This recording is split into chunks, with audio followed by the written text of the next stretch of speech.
Everyone support small business. We carry this with us when we're on road trips, especially with the Dirty Bunch Jeep Club. It kind of helps break up the drive. So we kind of get focused in our vehicles. We're listening to our music and we zone out. We don't really communicate until we get to a stop. So this kind of helps engage conversation, makes you think about, things. And then it also helps you to learn a little bit about your buddies that you're traveling with. So I'm just going to sit around here and ask a few questions. All right. So our first question is, what is the longest road trip you have taken? We can answer that. Oregon. How many miles was it? 7,286. A total round trip. Yep. Through Starlink, we were able to do a live from the beach. Quite a few people, I think, were on it. I think, from memory. I don't know. That feels like a long time ago. I don't know. I thought they were nuts. And hopefully, y'all, people will be able to go and, we'll have road trip buddies. Finished the TAT from the Mississippi River to Oregon. I spent 2 weeks in Oregon, and I agree with you 100%. It's beautiful out there. Went to Washington State, walked to the most northeastern corner of the United States. It was a half-mile hike, and it took me 4 hours up and down. Oh my goodness! For a half mile. A half mile. Ooh. It was a little tough, and unfortunately, I finished it about 9 o'clock at night. Then I headed back and went through Idaho, the other end of Idaho, the other side of Oregon with all the waterfalls, and back to Wyoming, Montana, back down into Colorado. Covered 14 states, 12,000 miles, and I was gone 3 months, the last 4 days. Wow. And it was a journey. Going to Florida, everybody goes to Florida. That's like a long trip. But I had 2 motorcycle trips back, one in the 70s, St. Louis to Washington, D.C., 11 o'clock on a Wednesday night and back at 5 o'clock on Sunday. Oh, goodness. 1,100 miles each way. And then I made a trip to central Minnesota, solo trip from St. Louis to Kansas City up to central Minnesota on my motorcycle solo, and that was 738 miles. That had an overnight stop one night. Coming back, it was 6:30 in the morning until 8:30 at night when I was home. It was just gas, and I had a burger, and other than that, it was gas and go. So those are my trips. Wow, nice. On a motorcycle. Wow. And The that's worst awesome. part, one of them is I ran into a thunderstorm in Kansas City and had to go to St. Louis to the Iowa border where I stopped with my family at the motel. And that was all in a thunderstorm. So it was like, And my aunt and uncle and my mom and dad, they would go by every motorcycle and they would look and see if that was me going down the interstate. 3,000 miles. Did it with a bicycle tour called America by Bicycle in 2001. We started in San Francisco, dipped the rear wheel in the Pacific, and then when we got to Portsmouth, New Hampshire, dipped the front wheel in the Atlantic. That's awesome. And That's fascinating. we did about That's pretty 100 cool. miles a day. That's when I was my fit days, my younger days. And A couple months ago? Huh? A couple months ago? Yeah, a couple When you months didn't ago. pass the gym up? Yeah, that's when I had my, my summer body. And yeah, we would start off at 7 in the morning, right after breakfast, take the maps and go. And anywhere between 60 to 80 miles, to sometimes 100 miles a day. And then you would get to your destination, camp out, and they would feed you. I mean, we didn't have freeze-dried meals. And get up, do it again, and we did it in 31 days. Fun fact that you guys probably don't know or may not know, some of you may know, is that Ben was a professional cyclist. Semi. And he's also participated in the Ironman. Yep, Ironman Kona Yep. in 1996, and then Ironman New Zealand. Yep. How you knew that? I knew that because you told me. Oh, Because you asked David why he had all those medals hanging in his office, all those Ironman medals. Yeah. yeah. So David's an Ironman too. So Yeah, I raced for Specialized Bicycles, back in the day, yeah. and raced for them for about 15 years. You know, of course, you know, Brian, you know, when he was building his bicycles, he saw some of mine, and a couple of people seen it hanging up on the wall, but I haven't been on my bike for a while. But yeah, did Ironman Kona, the World Championships, and then Ironman New Zealand, and a couple other ones. So him and David traded And stories. I did do the Race Across America, which was a 3,000-mile bicycle race, and that was from Irvine, California to Savannah, Georgia, and did it in 6 days. Jeez. So, I don't think anybody's going to top that. well, it wasn't fun. That was crazy.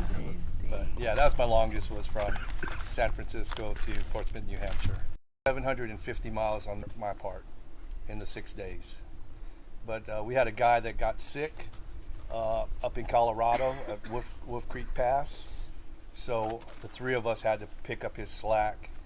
He had to go on oxygen up at Wolf Creek Pass. So we had to, you know, he couldn't make it. So he had to come down the mountain in the vehicle.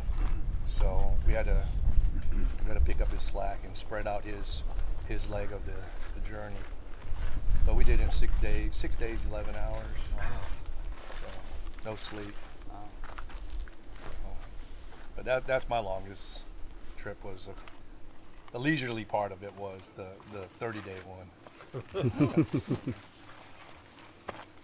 All right, who's next? In the early 2010s, and it was from London to Paris.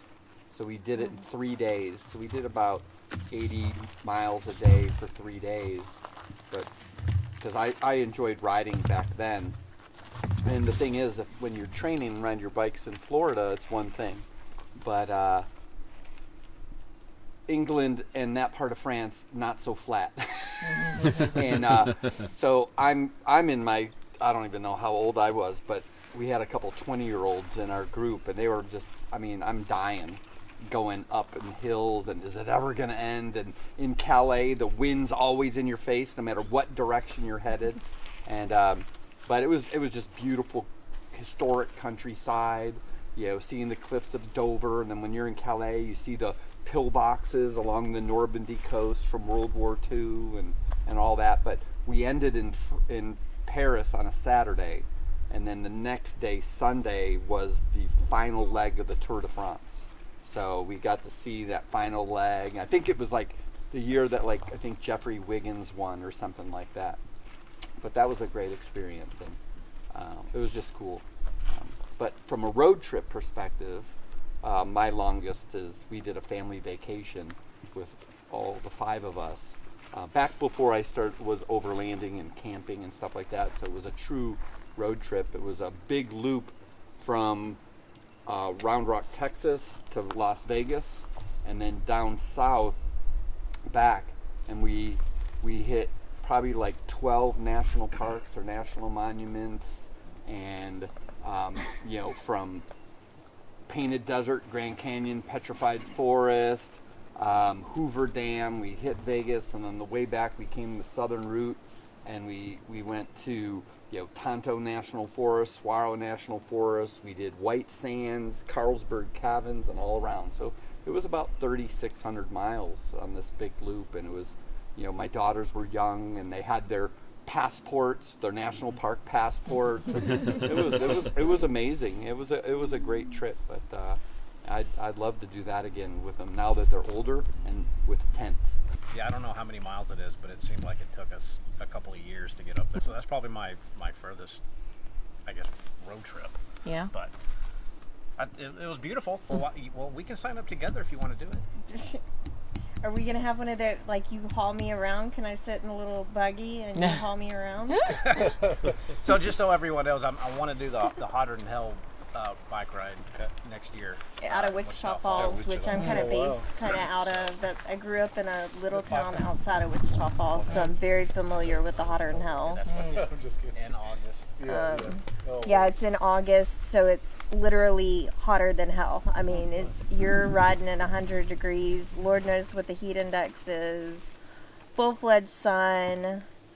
No shade. There's no trees. It's mesquite trees out there. That's the trees that you have unless you plant something and pray that it survives. You're really selling it over there. Yeah. Well, hey, I am telling you the fact. Yeah. This while is I was what on you're my in journey for. this summer, It's fact. my son is stationed in Wichita Falls. Shepherd Air Force Base. Yeah. Yep. And so I was there when they were having the hotter than hell race. Mm-hmm. And it goes through the base. Mm-hmm. And they get cheered by all the enlisted guys there. Yeah, the airmen. It's a training base. Yeah. Yeah. And so, it was about 110 during the day then. Yeah. Yeah. You really have to know how to quickly hydrate and heavily sunscreen, and you have to like temper yourself to that temperature before you can even begin to think that you have to get yourself, just like elevation. I mean, you can't go from 300 feet and think that you're going to camp the first night at 10,000 feet and be okay, because you're not going to be okay. You're going to be sick unless you were born out there. You know, if you were born at 10,000 feet, you're going to be okay. But if you were born at 300 feet and think you're going to camp on the first night at 10,000 feet, more than likely you're going to get elevation sickness or have difficulty breathing, and you kind of have to like work your way up.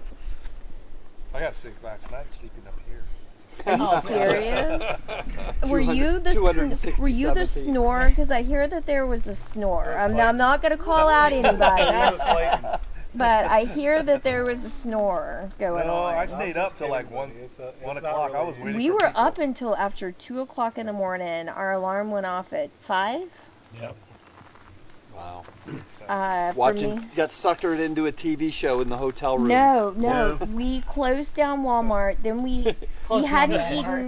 Literally, we closed down Walmart. We hadn't eaten dinner, so the only place that's open is Waffle House. Well, we're from Dallas, and like Waffle House is freaking scary in Dallas, but They're all scary, but they're great. But this one was cool, and it was actually like the food was good. I think because I was absolutely starving. It was like 11:45 at night. So everything Is he that I coming back? ordered Yeah. was I was super wondering if we good. need to- And then we had a shower, which is like a total event. At Waffle House? That would be an event. Normal. Yeah. No. But I was happy to leave without a fight breaking out or something. Hey, sir, have you heard about the Gumbie Gathering? And the most we've done, Clayton and I, or the family, we usually go to Red River, New Mexico. Nice. A couple times a year. My parents have a condo that they rent out there, but we went up there, we pulled the travel trailer, and then I've got all my overland stuff set up. So we dropped the wife and the younger boy off, get everything set up, and then Clayton and I go up into the mountains and camp. So I think we end up doing about 1,400 miles usually on that trip, round trip. So That's a good nothing trip. too far out yet. So, but that's ours. Awesome. So. Awesome. All right. Cool.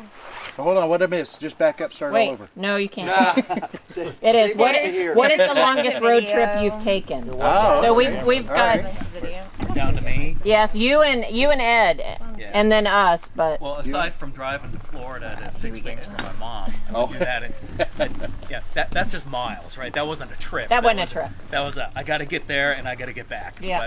But, so when I was in college, I took a bike trip from southern Wisconsin up to the Boundary Waters in northern Minnesota, and that took we did about 10 days. We took our time, and then we canoed the Boundary Waters for about a week. wow. So I will say that when you're on a bike trip, at least you can coast once in a while. But if you're hauling a canoe, there's not Oh a my break, goodness, you did right? that pulling a canoe. Yeah. Oh, No, So we you- didn't. No, we didn't pull the canoe. Oh, We rented I was like, oh my we goodness, rented you did that pulling a canoe. No, I God, thought you had a no. little trailer for your canoe. Yeah. And you're Yeah, pulling it on no, your no, bike. no. But the best part was the boundary waters because you could see right down to the bottom at 20 feet, Oh, and you could see wow. the fish you were going for. I've never been there. Yeah, and they have lots of nice little cliffs there too. So if you want to camp somewhere, you just set up camp and you can go jump off the cliff into the water. And Nice. it's real nice. You forgot to talk about the black flies that you can fillet and cook. Well, there are a lot of those. Yeah, all the upper Great Lakes, you've got the clouds of them. Oh my Yeah, goodness. you're walking up to the water and you go, what is that haze? And it's just millions of black flies flitting around. Oh wow. So, Do they sting you? they're aggravating. Yeah. Oh, they're just annoying? aggravating. Okay. It's the deer flies that are the worst. Oh, Those yeah. suckers, Yeah. they won't let up. You just get one and you think there are a million of them. Yeah. But I'm it wasn't allergic too to bad. everything, Mosquitoes so. weren't that bad for whatever reason it was. But that was a great trip. That was an absolutely great trip. Gotcha.